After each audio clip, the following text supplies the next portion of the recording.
Welcome, folks, to the annual Ridge Runners reunion. For 32 years now, these old-time moonshiners and their loved ones have been getting together from all over the country to eat and drink, tell lies and drink, and make merry as they wistfully recall those days of shine and roses.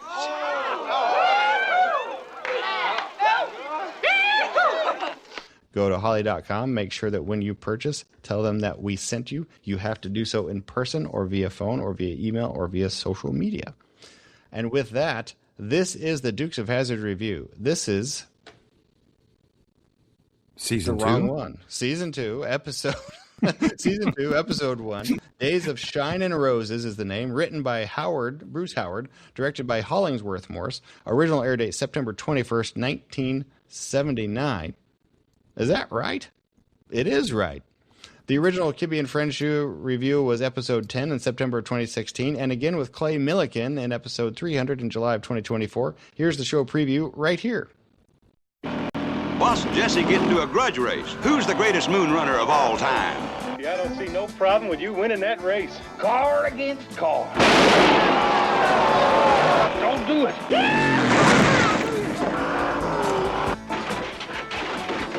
I don't give a hang about fair play.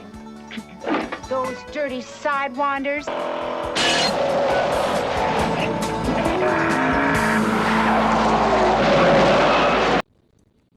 There we go. Man alive, Bern. This show is hard to do when you're not in your studio setup, isn't it? Yes, it is. We know a thing or two about that. Did you guys see the episode? Yes. Yes. Great. All right. Nice. For those of you who are new to us and you have found us on YouTube, welcome. I am Rob Kibbe, longtime automotive podcasting know-it-all. He is Bernie McPartland, longtime producing automotive podcast know-it-all. And he is Justin Corndog Cornett, actual know-it-all about chargers and generalies and all sorts of stuff. Here is the episode rundown from IMDb. Old moonshine runners Uncle Jesse and Boss decide to settle who is better once and for all in a race in nearby Hatchapee County. However, both of them have to beware of Hatchapee County Sheriff Emmett Loomis, while Uncle Jesse should be doubly concerned about Boss's scheme to switch water with moonshine. Long way around, but good. Was it Hatchapee County? Yeah. Oh, okay. Touche. DVD summary. On your mark, get set, cheat. To prove who was the fastest moonshine runner back in the day, Boss Hogg challenges Uncle Jesse to a fair and square car race. But to Boss Hogg, fair is a 4-letter word. This is still in the classic DVD reviews. Yeah. I like that. It's not outsourced to a different country. Here's my summary. Burn a little summer music here.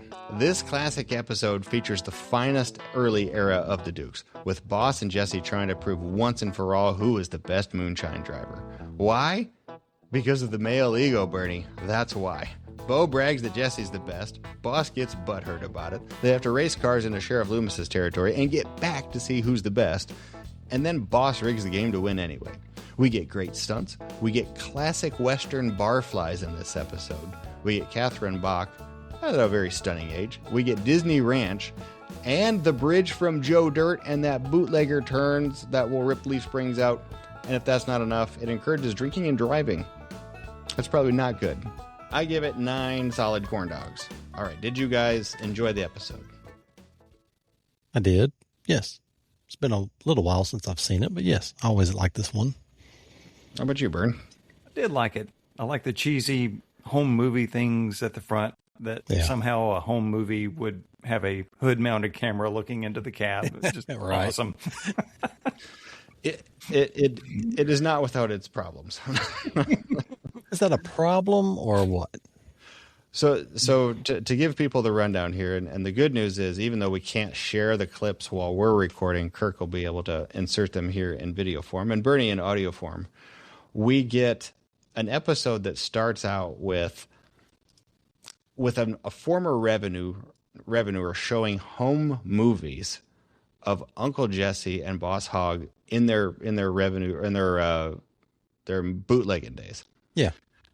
But somehow they both know they're being filmed on camera and they don't know they're being filmed on. Like they pose for the video and they wave. But at the same time, you see cars spinning out, and it's the same camera angles that the Dukes of Hazzard television show is shot. Yeah. You see cameras mounted on hoods, looking through windshields. It's TV make-believe, but it's fun. And what's extra fun is Uncle Jesse's, he's got a dark beard, and he drives, when he's running Moonshine, he wears a suit. And Boss Hogg has a full head of hair, and that's kind of fun. And it's dark colored. The movies are also silent, which is kind of interesting as well. So they watch these movies, and Bo starts bragging that Uncle Jesse was and still is the best. Yeah. Oh, now, wait a minute. Maybe y'all weren't watching the same movie that we just saw, but from what I saw, Boss here couldn't even hardly keep up with my Uncle Jesse. Take it easy, Bo. Well, I'm just telling the truth, Luke. And everybody in this whole room knows that our Uncle Jesse's the best moonshine runner in the whole world, don't they? That's right. Yeah. And Boss Hogg takes offense to that, so they set up a race. And this is the part where it hurts so much that I can't play the clips because Boss says, "All right." Is that a fact? That's a fact. Well, let me tell you, I was ahead of you every time. Only ahead of me when we was going to lunch. If I was driving If again, you were still driving, I'd be ahead of you. All right.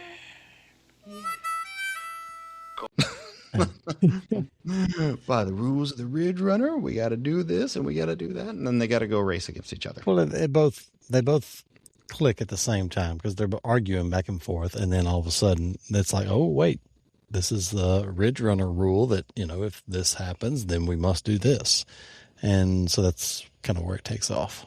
Yeah. The sheriff that gave them problems back in their heyday is still alive. Sheriff Spike Loomis, and he must believe himself to be Patton.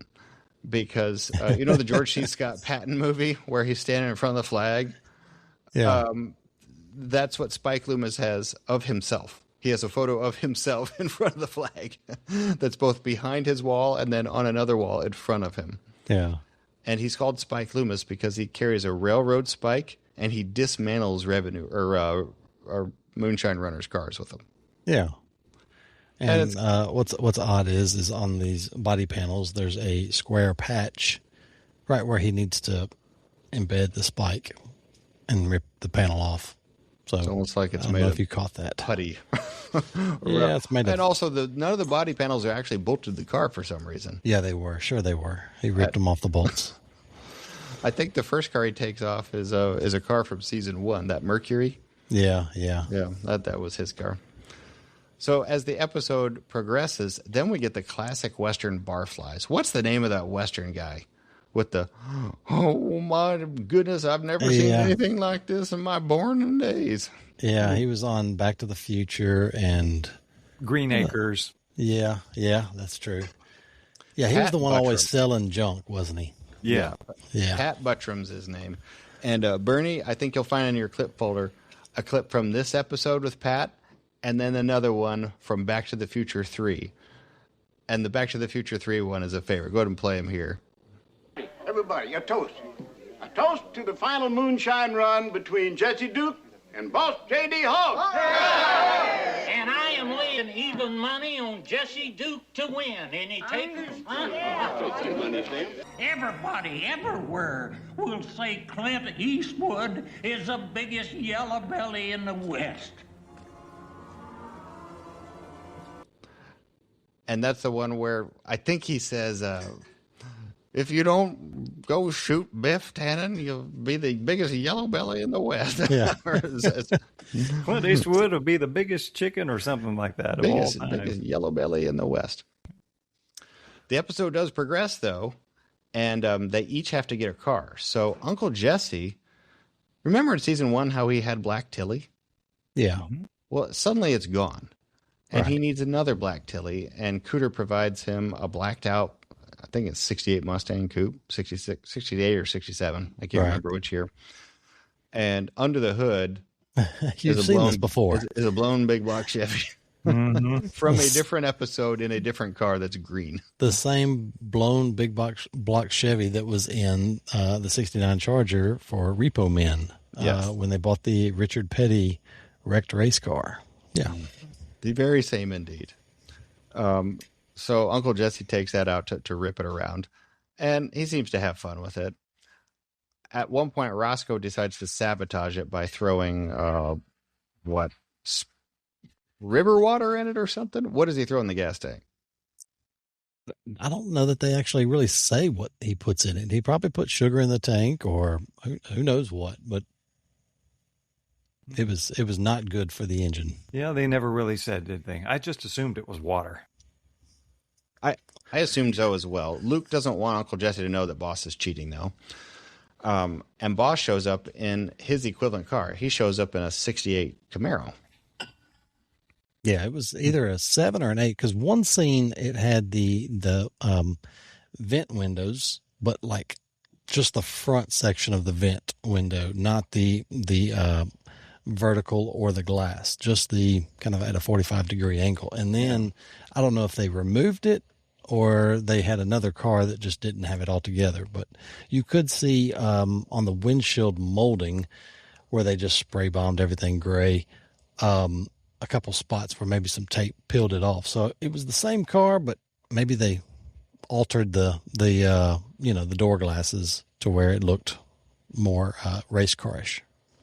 I was trying to find a shot of that car to see if they had done the same thing to the other vent window, and I either slept through it or didn't notice it. So, but I didn't know just the chrome L of that vent window was there. Yeah. I do like that this is an era, though, when they want to paint a car, they just paint the car. All of it. Every last bit of it. They tape off the taillights and the headlights and they let her rip. I'm surprised they don't even paint the tires. They probably would have painted them as well. When we look at the back of the Mustang, though, I can't tell if the emblems are still there. You can see it says Mustang on the trunk lid. Yeah. I can't tell if the emblems are still there or if they've been removed, but you can read the word Mustang on there. When Black Tilly shows up in front of the Boar's Nest, Bo is driving, and he puts it up on 2 wheels. The camera is mounted on the passenger side of the car. Oh, yeah. And you see somebody's arm sitting on the passenger window as it goes on 2 wheels. Yeah. And they're on the lower side of it. Yeah. That is so freaking awesome. Because when they show that angle, the car goes up on 2 wheels. You're looking down the side of the car, and it goes up on 2 wheels before they show the distance shot where it's up on 2 wheels. And it's going around a turn, and you kind of think this car is leaning a bunch because it's like you just see everything just kind of roll over, and you don't realize that it's going up on 2 wheels. But yeah, it's a interesting shot. I don't know that they've used that angle on any other stunt, the same angle. I don't know. I love it, though.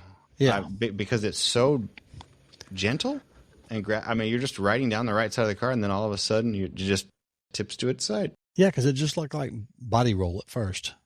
Yeah. It's a good perspective of how good Buzz Bundy was at laying that car up sideways, because it wasn't violent. It's almost like he was just hanging it left, and it really did roll on its side.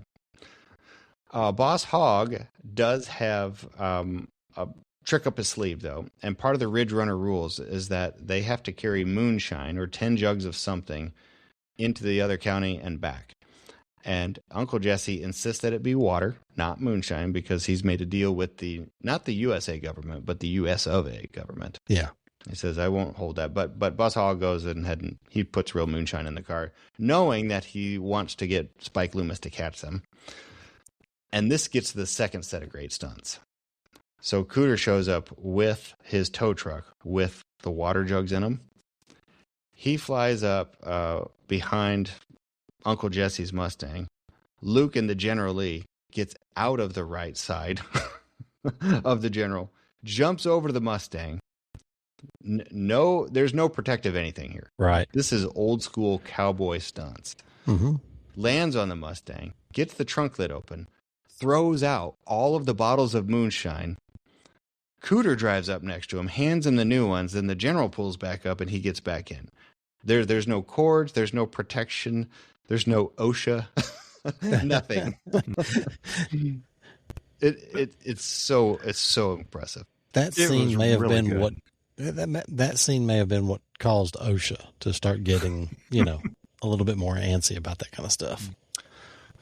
I know they're just sound effects, but the sound effects of the general when they're doing that scene are some of my favorites. Like it's just screaming.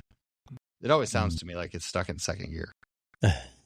One of those scenes where Uncle Jesse's taking off and doing donuts throughout the field, where he first takes off, and I was going to make note and I forgot where it is, but he floors it, and it sounds like the sound of when you're 16, you had the air cleaner turned upside down.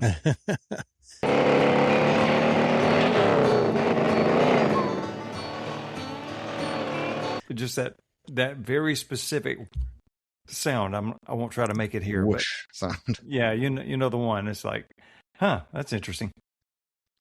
But that's the only time you hear it like that. That's every other time it sounds pretty normal. And that car was probably a turd, so they probably did have to flip the lid on it in order for it to, get a little bit of power, if that does anything. I think both the Mustang and the Camaro are used in other episodes, and they're different colors. Yeah. Those cars probably got used up pretty easily. While Boss Hogg is killing time, he needs to stall the race, and everybody goes in the bar for a round of pre-race drinks. Yeah. America. And for what it's worth, that the entire bar's round of drinks is $22. It's a pretty good deal. Yeah. That'll be $22, boss. Put it on my tab. But, boss, you ain't got no tab. You own this place. You're right. Put it on Roscoe's tab. Race concludes. Bo and Luke do assist Uncle Jesse. Uncle Jesse wins the race, as you might think. There is a conspiracy about this episode, though, and I don't know if we've covered this in our previous reviews. There is a scene after Luke gets back in the Generally, after they're trying to move signs here and there. It's at the 39-minute mark of the episode, where you could swear that he's climbing back in the Generally through an open door. Yeah.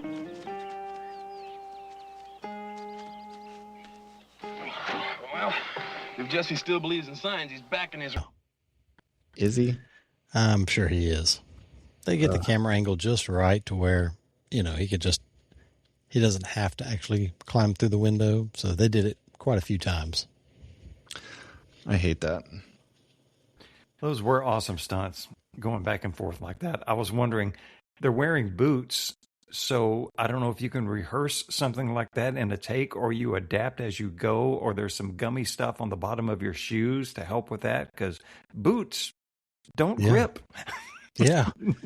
I have no idea. Who was the stunt guy doubling Luke there? Do you know? I would probably have to go back and watch it again. It was probably... If I had to guess, it was probably Craig Baxley or his brother, Gary Baxley. We're back again. No one will know how technically difficult this episode has been, but it is time to land the plane on this Dukes review episode. I enjoyed this one. We have a lot of clips that we're going to have to put into the show edits. You guys have any favorite moments for you? I do. There was 2 lines, and you may have it in the clips, and they were both by Boss Hogg. And I don't know if he was, throwing some ad lib in there, but it was, I don't give a hang. I was like, I don't give a crap or whatever you want to say, but it was, I don't give a hang. And I've never really heard that before, because he's standing there with Roscoe, and he says, and then Roscoe repeats it. He knew what he was going to say. So there was that, which was kind of odd. But You don't give a hang about fair play. I don't give a hang about fair play. I'm gonna win. And the other thing is like when Boss and Roscoe are in his Boar's Nest office, just hanging out in there, and Roscoe's doing the crossword puzzle, and then Bo and the whole group, they're out there cutting donuts in the parking lot, and then Boss Hogg says, "What the deuce?" What the deuce is going on out there? He's like, "What the deuce?" Stewie says that. I crack up because I always forget about that. But then when I watch this episode and he says, "What the deuce?" it always cracks me up for some reason. I don't know why. So yeah, I like those two. And I probably give this one, I would say maybe, I'll give it a solid 8.5. 8.5. How about you, Vern? Had a couple of moments. I saw where they used the split level road. Yeah. I don't remember how they resolved that scene, if they ever came back down or not. I've forgotten now, but I picked that out of it. I also found it, well, it's TV, so it's like that, how Boss Hogg's car could keep up with a blown big block. Yeah. So easily. Cooter built. Yeah. So it's all TV. It's all good. And a favorite, probably corn dog moment that I stole is Daisy's Roadrunner in the show. Nice pull. Nice little cameo. It is? You don't listen to this show, nor do you watch the episodes. What do you do? What would you say you do here? I barely see you guys right now. This damn thing is so jilted. So. Well, we've also forgotten to mention this jump, this generally jump that lands into the tree and tilts over. Because if I remember correctly, I think that was Clay Millican's one of his favorite jumps that he mentioned, and I think that was maybe one of the reasons he also liked this episode. If not, we'll go with it. But I think that was Henry Kingi that did that jump, jumping into I don't know what kind of tree it was. I guess it was a live oak, but they basically land on the driver's side down. It was kind of a violent landing, I would imagine. Were they hurt doing that one? I'm sure he was bumped around a little bit, but I mean, he went on to do it again multiple times. Because was it as intended? Did they mean to land in the tree?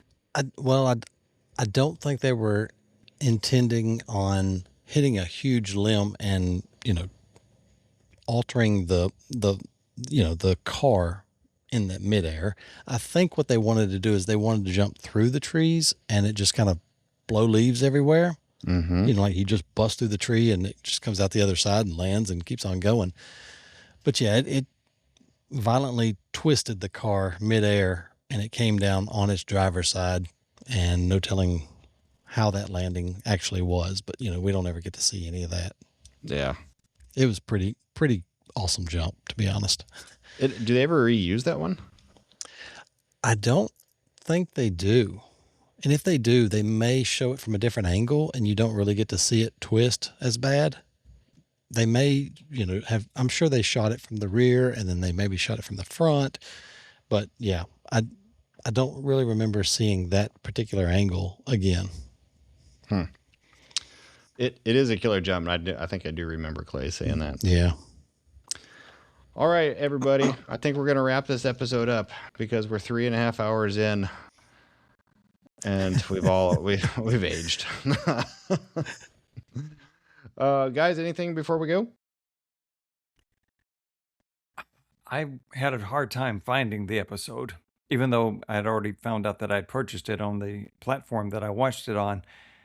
But it brought to mind something I've been watching on YouTube. I'm fascinated with the Titanic wreck and all the documentaries around that. And they have a Titanic museum thing out in Vegas that we really need to go see. And this documentary was walking you through that, and they made note to show you the gift store of that exhibit. And of course, it's a gift shop and it's full of crap and all that. But one thing they had was really, really cool. They were almost bolt-on ready, size correct, bolt-on chrome, all chrome, Rose Dawsons. And she's there like she's on the front of the ship, kind of like the Pontiac thing, but arms out in the robe, and it's a cast piece, and it's all chrome and all that. So they talked about that a lot. In fact, the documentary was called Days of Shiny Roses. Ah, yeah. Is that what you've been doing while I've been trying to fix this damn thing? I've had plenty of time. Yeah. Okay. Thank you. He has plenty more. I'm sure he does. Everybody, thank you for watching and bearing through this one. We have plenty of clips that'll be in the audio show, and I'm sure Kirk has plenty of video clips in the video review. If you enjoy this, make sure that you've subscribed on YouTube. Please subscribe to us on Apple Podcasts and Spotify, and you can always get every single episode back on the home website. Make sure that you purchase your parts from Holly and tell them thank you. Thank you again to Ron Francis Wiring and Simple Tire, Rolling Big Power Tire, and Lexani Tire for your support of this show and network. Fellas, we will see you next week. Happy Independence Day, everybody. Buddy. Days of shiny. Rose, shine, rose. You have to say it fast enough. And it comes through. Roses? Of rose. Days of shiny. It doesn't matter. See you later.